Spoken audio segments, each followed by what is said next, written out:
첫 거래, 부동산 중개업소 첫 거래, 하고 공동중개, 에티켓에 대해서 지금부터 설명을 좀 드리도록 하겠습니다. 많은 분들이 계약서 작성하는 방법에 대해서 궁금하다, 이런 말씀 참 많이 하세요. 계약서 작성하는 방법. 제가 개인적으로 볼 때 계약서 작성하는 방법은 매우 중요한데요. 사실상 계약서 작성부터 할까요?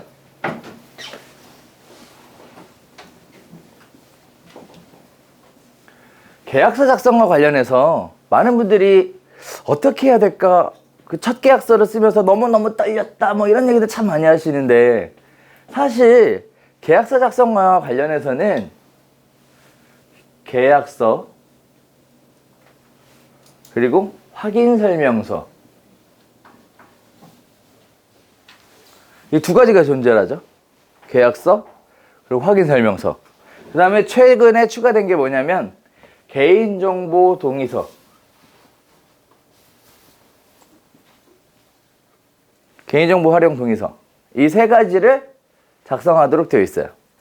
뭐 영수증 뭐 이런 거는 옵션이에요. 어차피 뭐 요새 문자로 다 나가니까. 자, 그럼 이제 계약서 작성에 관련돼서 우리는 계약서는 법정 양식 있나요? 법정 양식 있어요. 계약서에서 일단 기본은 법정 서식이 없어요. 그런데 예외가 있죠. 예외. 누가 있어요? 전속 중개 계약서. 얘는 법정 서식이에요. 전속 중개 계약서가 법정 서식인 이유는 뭘까요? 바꿔 쓰지 말라고. 내용을 바꿔 쓰지 마시라고. 그래서 법정 서식인 거예요. 자, 그다음에 두 번째 하나 또 있어. 법정 서식이 뭐? 표준 임대차 계약서. 얘는 언제 쓰는 거예요? 임대사업자 등록을 한 사람이 여기에 계약서를 쓰고 구청과 세무서에 신고를 해야 감면을 받을 수 있죠. 세금 감면을. 그래서 예외적으로 법적 양식으로 되어 있어요. 두 가지 서류는. 이 외에는 다 법적 서식이 없습니다. 됐죠? 따라서 계약서 작성이라는 것 자체는 전속중개 계약서 써요? 사실상 안 써. 그러면 표준임대차 계약서 많이 써요? 별로 없어. 이것도 별로 없어. 그래서 계약서 작성과 관련해서 크게 중요할 게 없어요, 사실은. 그런데 많은 분들이 계약서 작성에 관련해서 힘들게 느끼는 건 뭐냐면 특약이야. 특약사항 작성하는 거에서 느끼는데요. 계약서의 특약사항은 왜 작성하죠? 많은 잘못된 중개실무에서는 어떤 데는 막 특약사항 막 3장씩 쓰라고 알려주는 데도 있어요. 당사자 간의 의사의 합치 뿐만 아니라 장래에 발생할 리스크들에 대해서도 미리 언지를 해서 미연에 사전에 분쟁을 방지하자. 뭐 이렇게 해서 하시는 분들이 굉장히 많은데, 그냥 제가 개인적으로 볼 때 계약서를 작성하는 시간은 길수록 좋을까요? 짧을수록 좋을까요? 어떻게 이렇게 잘 알아요? 부동산도 안 해봤다며? 계약서를 쓰는 시간이 길면 당사자 간에 싸워. 말을 해. 말 섞다 보면 의견 충돌이 생기고, 의견 충돌이 생기다 보면 계약이 더 잘 성사될 가능성은 없고요. 오히려 뭐만 있어요? 깨질 가능성만 높아지거든. 따라서 계약서를 작성하는 시간은 짧을수록 좋아요. 됐죠? 짧을수록 좋아요. 자, 그러면 계약서를 작성하는 시간은 짧을수록 좋다. 그러면 특약사항도 뭐 하는 게 좋아요? 짧을수록 좋아. 그래서 특약상의 작성의 목적을 중개업을 많이 해보신 분들은 이렇게 얘기해요. 특히 저는 이렇게 얘기합니다. 중개사가 빠져나갈 구멍을 만드는 게 특약이에요. 그래서 특약상에 늘 언제나 모호한 이야기가 들어가죠.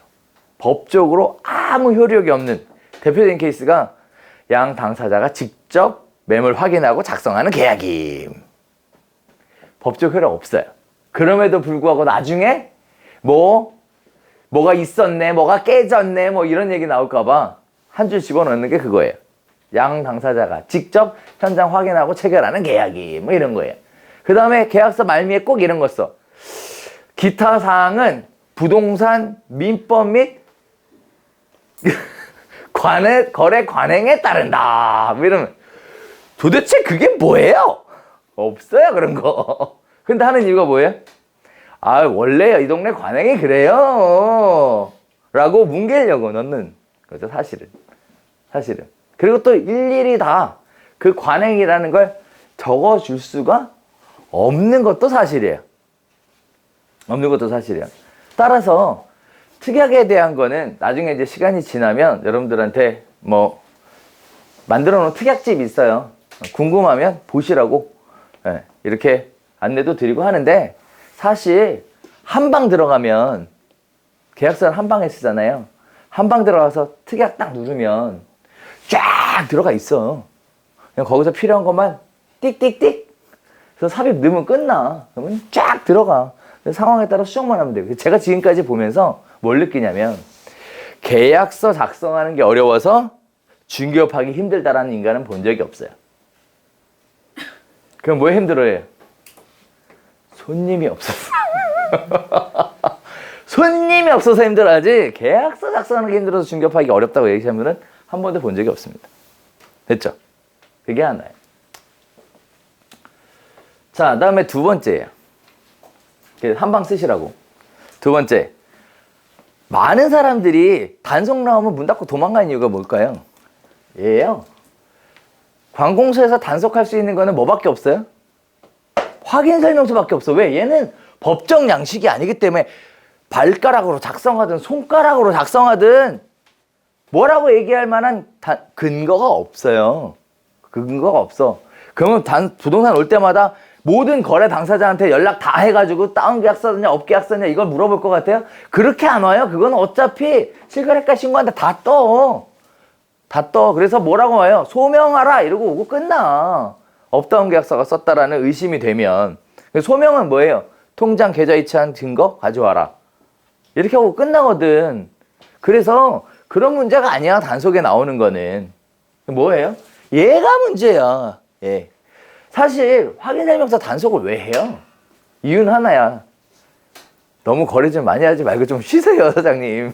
사장님 열심히 일하셔갖고 우리가 맨날 쪼여요. 이 얘기를 하고 싶은 거거든. 이 얘기. 근데 우리가 또 쉬나? 또 열심히 하지. 물 들어올 때 노저우라고 열심히 쓰죠. 그래서 단속에서 문제가 없으려면 확인 설명서를 잘 써야 돼요. 참고로 저는 지금까지 단속 떠서 한 번도 문을 닫은 적이 없어요. 왜?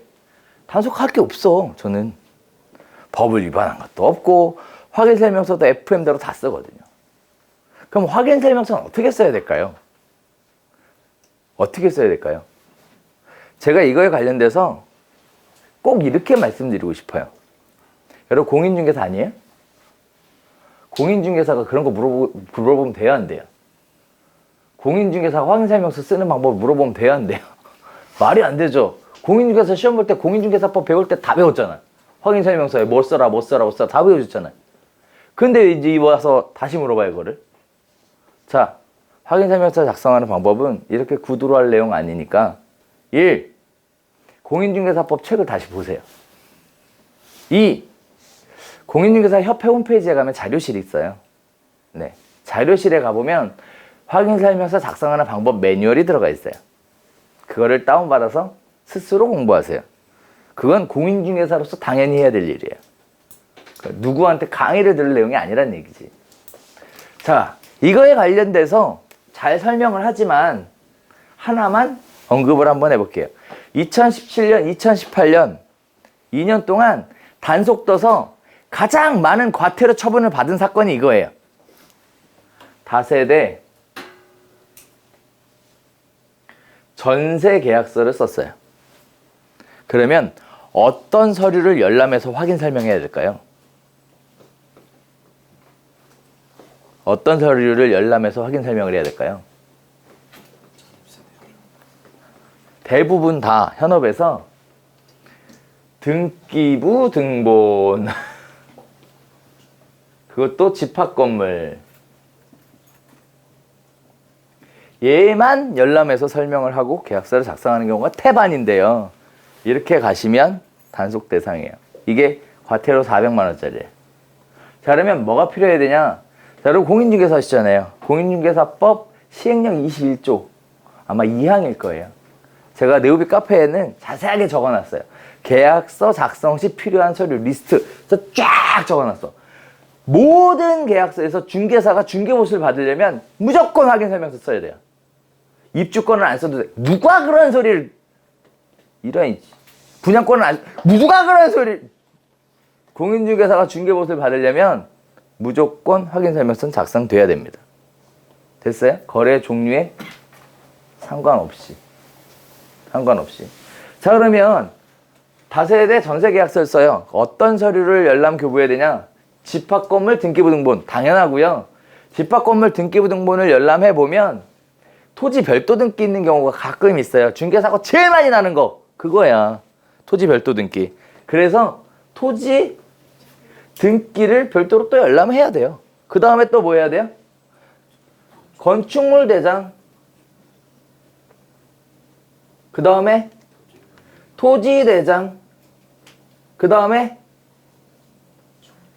토지 이용계획 확인원. 그 다음에 지적도. 여기까지가 필수 서류예요. 모든 계약에서. 이게 싫으면 부동산 종합증명서. 자, 근데 부동산 종합증명서를 열람해보면 또 중요한 사실 하나 깨닫죠. 왜? 잘 안 돼. 접속이. 네. 개떡같이 만들어놔가지고.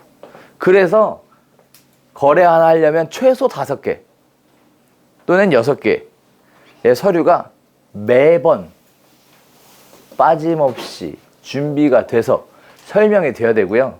이 서류들에서 설명했다는 근거를 남기기 위해 뭐? 밑줄 긋고 별표 치시고 동그라미 치셔야 돼. 이해되셨어요? 네. 그걸 해줘야 됩니다. 그래야 나중에 과태료 400만 원에서 자유로워요. 이걸 못해가지고 맨날 이것 때문에 다 떼들겨 맞았어요. 이것 때문에. 아니. 토지대장. 얘 때문에 다 두들겨 맞았어요. 단속 뜨니까 문 닫고 가더라. 얘 때문입니다. 자신이 없어. 자, 그래서 여러분들한테 시작하기 전부터 미리 안내해 드릴게요. 확인 설명서만 완벽하게 작성해 놨으면 문 닫고 사라질 일이 없어. 요새 옛날처럼 무슨 뭐 업계약서 쓰고 다운계약서 쓰고 불법하고 거의 안 해. 거의 안 해요. 그래서 그럴 일 없어요. 그리고 나중에 본강의 할 때 그 부분 어떻게 해야 되는지 알려드릴 거예요, 또. 그래서 이렇게 하셔야 됩니다. 됐죠? 자, 이제 마지막으로 세 번째가 개인정보 활용 동의서인데 얘는 계약서 쓰는 한 방에 들어가면 프로그램 다운받을 수 있어요. 프로그램에 들어가 있어서 프린트만 하면 돼요. 그 다음에 이제 추가적으로 얘기하자면 공제증서. 그러니까 교부가 돼야 되죠? 공제증서를 교부할 때는 복사해서 교부를 많이들 하시는데요. 그래도 되거든요. 근데 복사할 때 앞뒷면 다 복사해야 돼요. 이게 초보자들이 많이 실수하는 거예요. 앞면만 복사해서 교부하는데 그러면 안 되고요. 뭐라고요? 앞, 뒤 전부 다 복사해서 교부돼야 돼요. 아마 중개업 하시는 분들도 오늘 여기 오셔가지고 이 내용 듣고 깨닫는 거 많을걸? 다 400만 원짜리일걸? 한번 털어볼까? 그래놓고 본인이 뭘 잘못했는지 모를 거야 아마. 그래놓고 자신 없으니까 단속 떴대. 그럼 뭐래요? 일단 문부터 닫고보자. 문부터 닫고보자. 이렇게 되는 거죠. 자, 이게 기본입니다. 됐죠? 자, 이 계약서 작성에 관련돼서 그러면 잘 알고 창업을 해야 될까? 라고 저한테 묻는다면 저는 아니라고 얘기해요. 왜? 나중에 개업을 하시잖아요. 그러면 첫 계약은 공동중개로 돼요. 대부분 다. 여러분은 손님을 댈 거고 오래된 부동산에서 매물을 낼 거예요. 그러면 임장활동은 누가 해요? 시켜줘요? 물건지 부동산에서. 계약서 작성은 누가 해요? 물건지 부동산에서. 잔금은 누가 해요? 물건지 부동산에서. 여기 여러분은 도장하고 공제증서만 딸랑딸랑 들고 가면 돼. 그래서 대부분의 경우 공동중개하면서 어깨너머로 배우지. 계약서 작성하는 걸. 그래요, 안 그래요? 그죠? 그래서 잘못된 확인설명서를 그때 배워, 그때. 잘못된 확인설명서를 그때 배운다고. 따라서 공동중개를 할 때 계약서 배우면 돼서 사실 특별하게 문제는 없다. 어차피 공동중개할 때 다 배운다. 다만 뭘 알아야 된다? 확인설명서 작성하는 건 확실하게 알아야 된다. 그러면 계약서를 작성하는데 오래된 부동산에서 확인설명서를 개떡같이 작성했다. 그럼 어떻게 할까요? 여러분이 절대 하지 말아야 될 것 중에 하나가 그 오래된 부동산에다가 사장님 그렇게 하시면 안 되고요. 이렇게 하셔야 되고요. 가르쳐 드리려고 들지 마세요. 그 얘기 나오는 순간 넌 아웃이야. 어디 건방지게. 자, 그러면 어떻게 해야 될까요? 확인설명서 잘못 작성해서 나 과태료 처분 받을 수 있잖아, 지금. 맞죠? 그럼 어떻게 해야 돼요? 사무실로 데리고 옵니다. 다시 만듭니다. 아니면 만든 확인설명서 있죠? 거기다가 수정해요. 수정 위에다가 추가로도 쓰시라고 수기로. 그리고 복사합니다. 이해되셨어요? 이렇게 해서 보관하고 계시면 돼요. 그럼 특별한 문제가 없어요. 이게 일종의 심리적인 부분이에요. 얼마나 기분 나쁘겠어요? 누구한테 지적질을 받는다는 게. 그것도 오픈한 지 얼마 안 되는 초짜한테. 그것도 자격증 딴 지 얼마 되지 않는 사람한테. 매우 기분 나쁜 일이고 자존심 상하는 일이에요. 절대 하지 말아야 될 일입니다. 자, 오늘 이 얘기를 드리려고 하는 게 아니고, 자, 이제 오래된 부동산과 공동중개를 할 거 아니에요? 공동중개? 자, 오래된 부동산과 공동중개를 어떻게 해야 되는지, 그리고 무엇을 유의해야 되는지에 대해서 지금부터 정리를 좀 드리도록 할게요. 자, 오래된 부동산하고 공동중개를 하려면 일단 여러분이 준비하셔야 될 게 있어요. 자, 창업 전에 여러분이 하셔야 될 첫 번째 준비해야 될 게 뭐냐면, 공동중개를 하려면 아까도 잠깐 얘기 드렸지만 손님이 올 거 아니에요. 근데 물건이 없잖아요. 그럼 아까 뭐 한다 그랬어요? 전화해서 물어본다 했죠? 그럼 여러분이 창업하자마자 제일 먼저 해야 될 게 뭐예요? 인근 중개업소 리스트를 만들어야 돼요. 인근 중개업소 리스트. 이거 나중에 우리 수업할 때 제가 샘플로 만들어져 있는 거 드려요.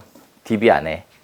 물론 채우는 건 여러분이 채우셔야죠. 거기에 그냥 단순하게 부동산 상호만 들어가 있지 않아요. 뭐 이것저것 넣는 데가 있어. 그거는 노하우니까 나중에 수업할 때 다시 알려드릴 거고, 일단 제일 중요한 건 제일 먼저 뭘 만든다? 인근 중개업소 리스트를 만든다. 그래야 전화해서 확인할 거 아니에요. 그 첫 번째예요. 자, 전화했어. 사장님 3억짜리 전세 있나요? 라고 물어보죠. 그러면 두 번째, 네 있어요 하는 경우도 있고 없어요 하는 경우도 있죠. 그렇죠? 그래서 매물이 있다고 하는 부동산이 있을 거고요, 없다고 하는 부동산이 있을 거예요. 자, 매물이 있는데도 없다 그러면 나쁜 건가요? 아니죠. 제가 아까 뭐라 그랬냐면, 공동중개를 해야 될 의무가 있어요? 없어요. 그건 사람 마음이죠. 실제 지역 내 1등 부동산, 계약서를 제일 잘 쓰는 부동산, 저 같은 사람들은요, 초보인 여러분과 공동중개하지 않습니다. 왜 안 할까요? 왜 안 할 것 같아요? 일단 첫 번째, 어차피 손님도 내가 많고 물건도 내가 더 많아. 그냥 양타 치면 되는데 뭐 하려고 하고 공동중개를 힘들게. 두 번째, 여러분들이랑 공동중개를 하면요, 계약만 하는 게 아니라 일도 가르쳐야 돼. 겁나 짜증나. 실장들, 직원들 일 가르치는 것도 힘들어 죽겠는데 옆에 부동산 사장까지 일 가르쳐 주게 생겼어 지금? 그래서 안 하는 거야. 세 번째, 나한테 뭘 가르치려고 들어. 환장하겠어 아주 그냥. 네, 자기 손님 챙긴다고. 공동중개할 때 지나치게 자기 손님을 챙기게 되면 상대편 부동산 고객은 기분 상할 수밖에 없고요. 그럼 상대편 부동산은 자기 고객 또 챙길 수밖에 없고, 그러면 공동중개가 이번에는 어쩔 수 없이 성사가 됐어도 다음번에는 성사될 가능성이 낮아요. 저로 자기 손님만 챙기려고 하는데 절대 그러면 안 돼요. 다 내려놔야 돼. 그게 제일 좋아요. 어차피 공동중개는 한 번만 하는 게 아니라 지속적으로 계속 하실 거잖아요. 그렇게 가셔야 돼요. 자, 그래서 매물을 공개를 안 하는 부동산이 있다. 공동중개 안 하려고 하는 부동산이 있다. 그래도 틀린 건 아니다. 시간이 지나서 가까워지면 나중에는 할 수도 있다. 그래서 생각해보고 볼 거 없다. 자, 근데 여러분들이 부동산 중개업소잖아요. 그러다 보니까 매물을 알려주는 부동산이 있는데 상세 주소를 알려주는 부동산이 있어요. 즉, 여러분이 몇 동 몇 호예요? 라고 물어보죠.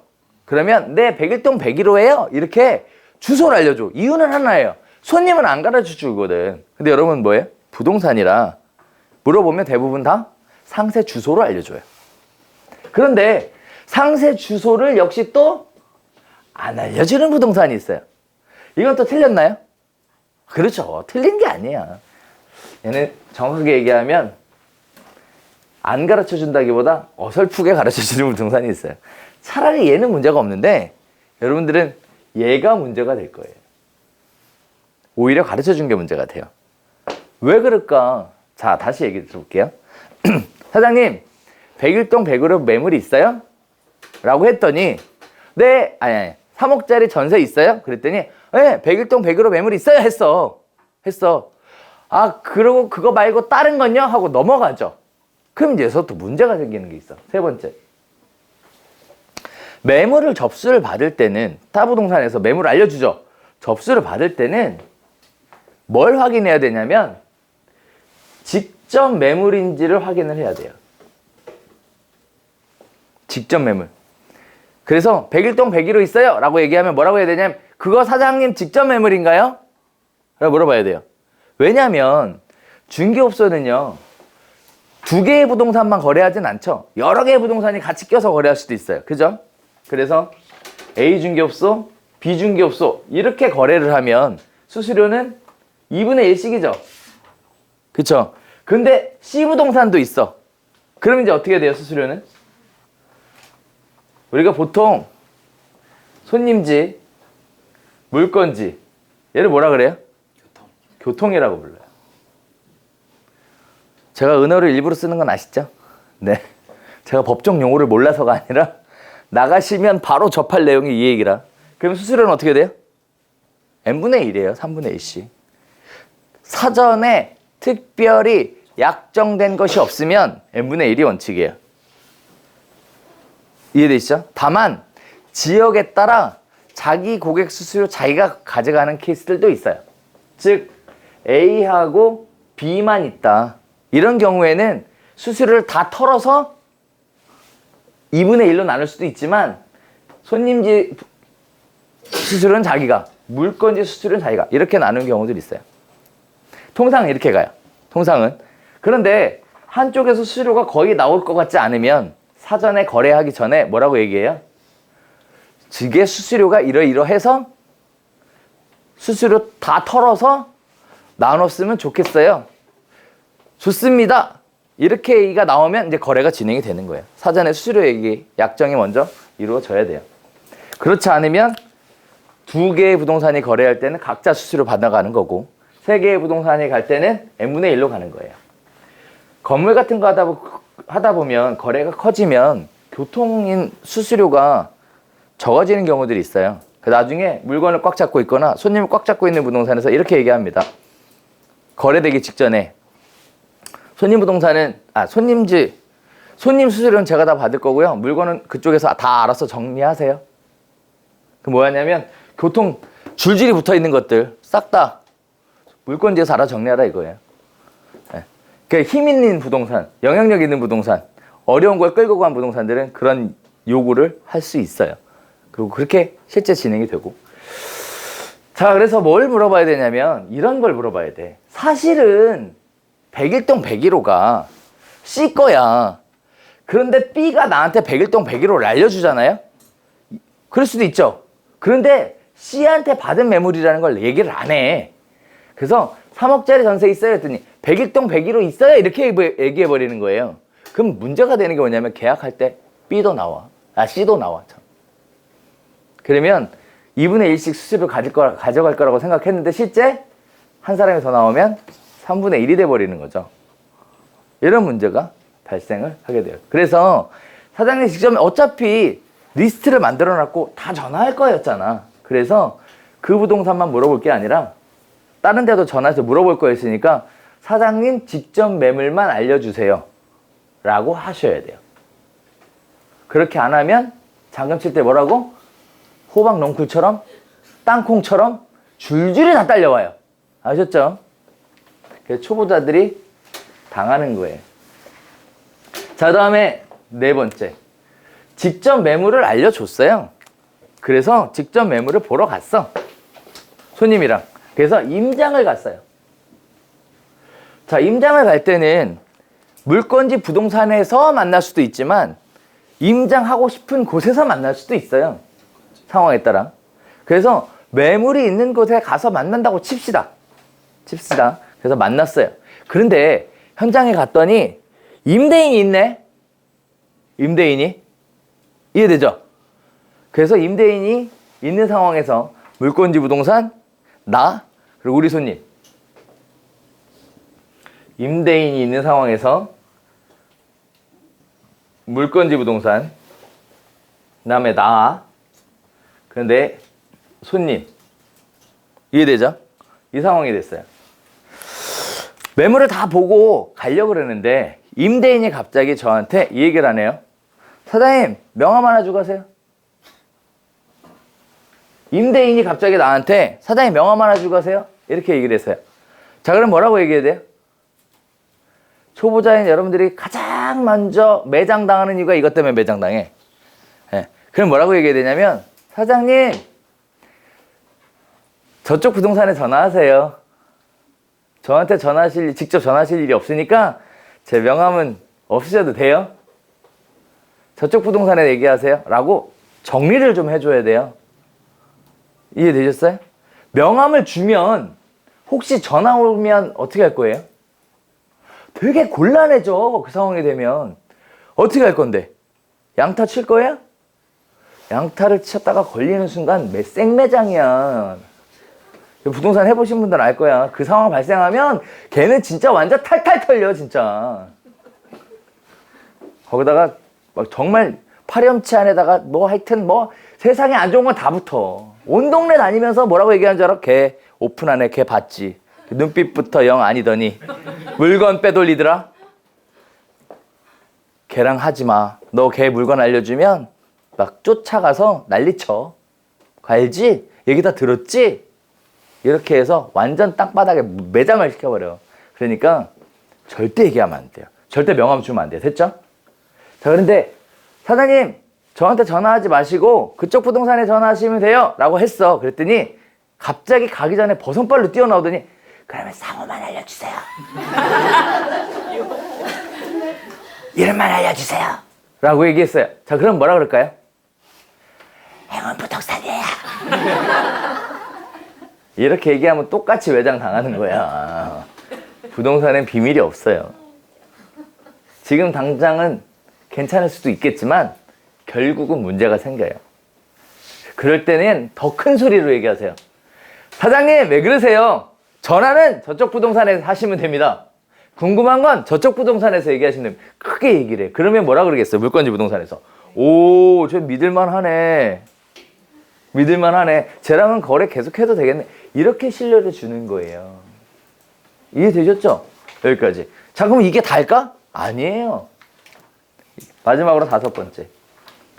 계약이 될 줄 알았어. 근데 계약이 안 됐네? 안 됐네. 그런데 101동 101호 임대인이 진짜 우리 사무실에 와버렸어. 난 명함도 안 주고 상호도 안 가르쳐 줬는데. 그럼 이제 어떻게 해야 돼요? 그러면 양타를 쳐도 돼요. 양타가 뭔지는 알죠? 네, 양타를 쳐도 돼요. 다만 물건을 줬던 물건지 부동산에 바로 연락해야 돼요. 뭐라고? 임대인이 방금 다녀가셔서 매물을 저희 사무실에 내놓고 갔습니다. 라고 고지를 해줘야 돼요. 되셨어요? 그래야 나중에 거래를 하더라도 문제가 없어요. 됐죠? 그래야 나중에 양타를 치더라도 문제가 없다고. 대부분 다 고지를 안 하고 양타를 쳐버리면 그 물건을 줬던 부동산에서 물건 빼간 줄 알아. 그럼 나중에 가서 꼭 붙어, 한 판. 꼭 붙는다고. 이거를 공인중개사 공부할 때 안 가르쳐줘가지고 여러분들이 오픈하면 공동중개 하다가 늘 그렇게 한 번씩 부딪히고 망가지고 얻어 터지고 막 질질 끌려다니고 막 파렴치한 돼 있고 막 이러는 거죠. 자, 이제 마지막으로 하나만 더 얘기하겠습니다. 이 모든 과정을 진행을 할 때 아마추어하고 프로가 있어요. 아마추어하고 프로. 아마추어는요, 이 상황이 되면 양타를 칠 생각을 해요. 왜? 직접 내놨으니까. 임대인이 직접 우리 사무실에 와서 매물을 내놨잖아요. 그러니까 양타를 쳐도 돼. 고지도 했잖아. 그러면 확인하겠지. 근데 사실이잖아. 그럼 문제될 게 없거든. 그러면서 내가 양타 치면 아 좋다 하시는데 그게 초짜들이 꼭 그러더라고. 프로들은요, 양타를 칠 수 있어도 공동을 해요. 왜? 조력자를 만들기 위해서. 그래서 뭐라고 하냐면, 그래도 101동 101호 접수가 됐으니까 손님 모시고 내가 직접 연락해서 매물은 보여줘요. 됐죠? 그리고 계약할 때 연락해요. 사장님, 이거 손님 해서 계약할 건데 나 사장님이랑 친해지고 싶잖아? 사장님 사무실에 계약서 쓰러 갈 테니까 준비해달라고 얘기합니다. 그래서 계약서 쓰는 것도 보고 공동중개도 하고, 뭐 가끔 오픈하시면 개업 선물로 뭐 떡을 뭐 3단짜리를 돌릴까 5단짜리를 돌릴까 무슨 뭐 개업 선물 뭘로 할까 뭐 저한테 가끔 와서 옆에 동네 부동산이랑 친해지려면 어떻게 하는 게 좋아요? 수없는 많은 질문들을 하시는데 다 필요 없고 공동 하나 쓰면 끝이야. 공동중개 하나 하면 끝이라고. 뭐 그런 게 필요가 있어. 그래서 프로들은 뭐 해요? 양타를 칠 수 있어도 일부러 공동을 해요. 일부러 공동중개한다고. 그래서 사람들한테 인심을 얻어요. 그렇게 해서 자기 영역들을 만들죠. 그리고 진짜 선수는 어떻게 해요? 거기서 끝나는 게 아니라 사장님 계약도 안 하셨는데 식사 한번 하셔야죠? 라고 해서 관계까지 틉니다. 그게 아마추어하고 프로의 차이점이에요. 솔직히 그거 공동 안 하고 양타 치면 팔자 바뀌어요? 팔자 바뀌냐고. 아무 상관없거든. 특히 초창기에는 더더욱 상관이 없어. 그래서 공동 치는 게 답이에요. 그러다 보면 지역 내에 있는 부동산 중에 내가 맞춰줄 수 있는 부동산들이 쫙 나와요. 그리고 그 사람들이 일단 나를 좋게 봐. 왜? 자기가 할 수 있는 걸 같이 나눠서 했잖아요. 그래서 일단 평이 좋아. 동네 평이. 부동산 하나 들어왔는데 싹수 있는 놈 들어왔더라. 이 얘기가 나온다니까? 그러면 나중에 쉬워져요. 그렇게 자리 잡는 거예요. 그렇게. 이해되셨죠? 자, 이게 공동중개하는 방법입니다. 이 6가지 방법이에요, 총. 이 프로세스에 따라 공동중개도 하시다 보면 편안하게 중개업 자리 잡으실 수 있으실 거예요. 자, 오늘 강의는 여기서 인사드리도록 하겠습니다. 네. 시간이 좀 지났는데요. 저희가 강의가 가끔 늦게 끝날 때도 있어서, 네, 양해 말씀드리겠고, 이번엔 55기하고 다르게 56기 여러분들은 촬영과 함께 하는 바람에 약간 불편할 수는 있겠지만, 대신 이렇게 수업 때 딴 데서 안 하는 내용들이 많이 추가가 될 거예요. 그래서 일장일단이 있다고 생각해 주시면 감사하겠습니다. 자, 아무쪼록 밤늦은 시간 돌아가시는 길 조심해서 살펴가시고 저희는 다음 주에 다시 인사드리도록 하겠습니다. 수고하셨습니다.